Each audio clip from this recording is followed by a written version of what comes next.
എനിക്ക് വലിയ സന്തോഷം. ബഹുമാനപ്പെട്ട താജുൽ ഉലമ മഹാനവറുകൾ എന്നോട് പല സ്ഥലത്തും പ്രസംഗിക്കാൻ വേണ്ടി പോകാൻ പറയാറുണ്ട്.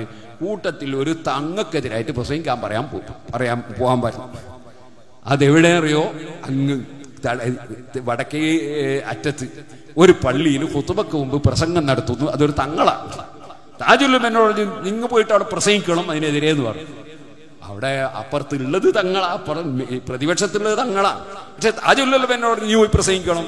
ഞാനവിടെ പ്രസംഗിക്കാനല്ല, വാദപ്രതിവാദത്തിനാണ് പോയത് അദ്ദേഹമായിട്ട്. പക്ഷെ അയാൾ വരാത്തതുകൊണ്ട് പിന്നെ പ്രസംഗിച്ച് മടങ്ങിപ്പോന്ന്. അൽഹംദുലില്ലാ. അത് കഴിഞ്ഞ് കുറച്ച് ദിവസം കഴിഞ്ഞപ്പോ അവിടത്തെ വെള്ളിയാഴ്ച ഈ പ്രസംഗം നടത്താൻ നോക്കുമ്പോൾ അവിടെ ചർച്ചയായി. അപ്പൊ ചർച്ചയായപ്പോ ആൾക്കാർ പറഞ്ഞു ഈ പ്രസംഗം പറ്റൂലെന്ന്. പിന്നെ ഞാൻ ഇവിടെ വന്ന് പ്രസംഗിച്ചിട്ടുണ്ട്, പറ്റൂലെന്ന്. അപ്പൊ ചർച്ചയായി. അവസാനം ബഹുമാനപ്പെട്ട ശംസുൽ ഉലമ EK അബൂബക്കർ മുസ്ലിയാരോട് പോയി ചോദിച്ചിട്ട് തീരുമാനമെടുക്കാൻ വേണ്ടി കമ്മിറ്റി തീരുമാനിച്ചു. അങ്ങനെ അവരെല്ലാം കൂടി കുറച്ച് ആളുകൾ ശംസുൽ ഉലമാനെ കാണാൻ പോയിട്ട് ശംസുൽ ഉലമയോട് ആദ്യം തന്നെ പറഞ്ഞു, ആ പേരോട് ഞങ്ങൾ നാട്ടിൽ വന്ന് പ്രശ്നം ഉണ്ടാക്കിയത്. ശംസുൽ ഉലമ പറഞ്ഞു, പേരോടും വർത്താനമൊന്നും ഇവിടെ പറഞ്ഞു, നിങ്ങൾ ഇതിനാ വന്നതെന്ന് പറഞ്ഞു. അപ്പൊ പറഞ്ഞു, ഖുതുബക്ക് മുമ്പ് അറിവില്ലാത്ത ആളുകൾക്ക് നിസ്കാരത്തെ പറ്റിയൊക്കെ ഒന്ന് പറഞ്ഞു കൊടുക്കുന്ന ഒരു പരിപാടി ഞങ്ങളെ പള്ളിയിൽ, അത് കറാഹത്താണെന്ന് പറഞ്ഞ് പേരോട് പ്രസംഗിച്ചു. അപ്പൊ ശംസുൽ പറഞ്ഞു, കറാഹത്താന്നല്ല പറയണ്ടി, ഹറാമാന്നാ പറയണ്ടി. അയാളൊക്കെ ചെറുപ്പക്കാരനാണ്, അവർക്ക് അത്രേ പറയാൻ പറ്റൂന്ന്. അവിടെ കൂടെ ആ സൂക്കേട മാറി. അപ്പൊ ഞാൻ പറഞ്ഞത് താജുൽ ഉലമ എന്നെ പ്രസംഗിക്കാൻ വേണ്ടി പറഞ്ഞയച്ചതാണ്.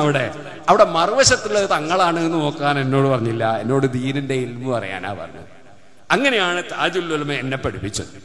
ഇതുപോലെ എനിക്ക് പ്രസംഗിക്കാൻ വേണ്ടി എന്നോട് കൽപ്പിച്ചത് വടകര മുഹമ്മദ് ഹാജി തങ്ങളാണ്. ബഹുമാനപ്പെട്ടവർ എന്നെ പ്രസംഗത്തിൽ ക്ഷണിക്കാറുണ്ട് എന്ന് മാത്രമല്ല, എന്റെ കേസറ്റ് വാങ്ങി കേൾക്കാറുണ്ട്, സാധാരണയായി കേൾക്കാറുണ്ട്. ബഹുമാനപ്പെട്ടവരോട് ഈ പണി തന്നെ തുടർന്നെടുത്തോളണമെന്ന് എനിക്ക് ഓർഡറാണ്. ആ പണി എന്നെ ഇപ്പോൾ എടുത്തുകൊണ്ടിരിക്കുന്നത്. അതുപോലെ എന്നെ പ്രസംഗത്തിന് ക്ഷണിച്ചിട്ട് എനിക്ക് അയച്ച അറബിയിൽ പദ്യം എഴുതി അയച്ച പദ്യം ഞാൻ സൂക്ഷിച്ചിട്ടുണ്ട്. കുണ്ടൂർ ഉസ്താദ് അവറുകൾ, അതിൽ മഹാനവറുകൾ പറഞ്ഞിട്ടുണ്ട്, ഇവിടെ കൂക്കിപ്പറമ്പ് ആ സ്ഥലത്തിന്റെ പേരൊക്കെ ഉണ്ട്, ബൈത്തിലാണ് ക്ഷണം, ഇവിടെ വന്നൊരു പ്രസംഗം നടത്തി തരണമെന്നാണ് പറഞ്ഞത്. അങ്ങനെ നമ്മൾ കണ്ട മഹാന്മാര് അവരാണ് സുന്നത്ത് ജമാഅത്ത് പറയാൻ എനിക്ക് പ്രചോദനം നൽകി. ഞാൻ ഇപ്പൊ ദുബായി പോയപ്പോ ഒരാൾ എന്നോട് പറഞ്ഞു, നിങ്ങളൊരു സ്ഥലത്ത് വന്നപ്പോ നിങ്ങൾ എന്നെ വേണ്ട പോലെ പരിഗണിച്ചില്ല. ഞാൻ മനഃപൂർവ്വം പരിഗണിക്കാതിരിക്കുന്ന എനിക്ക് ആളെ മനസ്സിലാത്തതുകൊണ്ടോ അല്ല തിരക്കൊണ്ടോ ആയിരിക്കും. അയാൾ തെറ്റിദ്ധരിച്ചു. അയാൾ പറഞ്ഞു, അതുകൊണ്ട് ഞാൻ പിന്നെ നിങ്ങളെ കേസറ്റെല്ലാം അവിടെ വെച്ച് ഒറ്റയും കേൾക്കണ്ടെന്ന് തീരുമാനിച്ചു.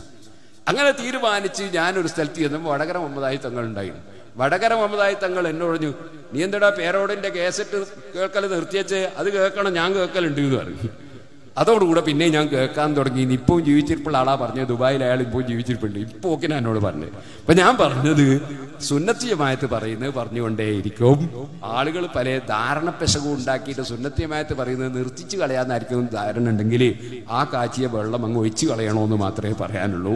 അല്ലാഹു സുബ്ഹാനഹു വ തആല അള്ളാഹുവിന്റെ ദീൻ പഠിക്കാനും പഠിച്ചതനുസരിച്ച് പ്രാവർത്തികമാക്കാനും പ്രചരിപ്പിക്കാനും നമുക്കും നമ്മുടെ ആലിമീങ്ങൾക്കും ഉസ്താദുമാർക്കും സാദാത്തുക്കൾക്കും നേതാക്കൾക്കും അല്ലാഹു തആല തൗഫീഖ് നൽകുമാറാകട്ടെ. താജുൽ ഉലമയുടെ ദറജ അല്ലാഹു എത്രയും കൂടുതൽ വർദ്ധിപ്പിച്ച് കൊടുക്കുമാറാകട്ടെ. അവിടുത്തെ എല്ലാ മദദും. എന്നോട് വലിയൊരു മഹാൻ ഒരിക്കൽ പറഞ്ഞു, എന്തെങ്കിലും വിഷയമുണ്ടോ താജുൽ ഉലമയുടെ മേൽ ഫാത്തിഹ ഓതിക്കോ യാസീൻ ഓതിക്കോ വലിയ ഫലാണ് എന്ന് പറഞ്ഞു.